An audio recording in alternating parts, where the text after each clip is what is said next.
And eventually I stopped, but I didn't actually finish, if you know what I mean. There was no screaming, there was no, I didn't come, I didn't ejaculate. So, and eventually I just like stopped and just carried on hugging her. I took the condom off, put it in the bin, and we just continued to hug. But there was a bit of an atmosphere, and I could tell there was something on her mind. I could just feel it in her body. I could just feel the way she was holding me. There was something just not quite right. Then she looked up at me, her head was on my chest, and she said, "Ron, can I ask you something?" I said, "Yeah, no problem. I'll ask away." She said, "Did you enjoy that?"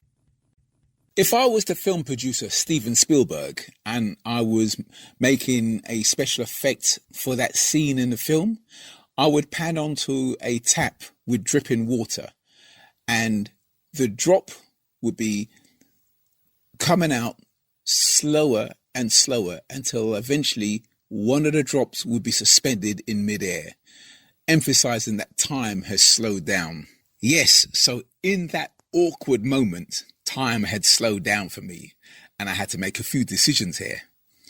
Decision one, tell the truth and say, well, to be honest with you, it wasn't that great. The two white women I was involved with previously ran rings around you in the bedroom. I mean, they fucked me and sucked me into next week, and I sucked and licked them into next week as well. And the sex was just electric.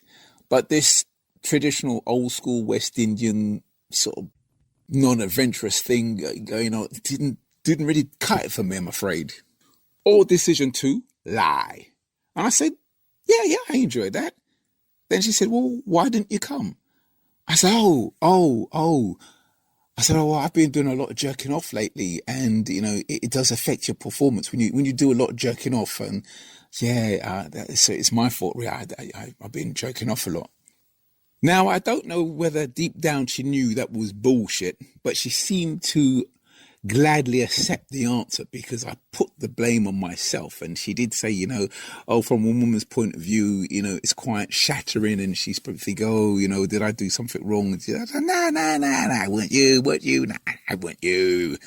After that night, of course, we met up a few times and we had sex a few times afterwards. Now, here comes the very bad confession. Despite having sex with her maybe 4, 5, maybe 6 times after that night, I had to visualize either Claire or Amanda to actually finish me off, to get me to come. The most unique audiobook ever recorded.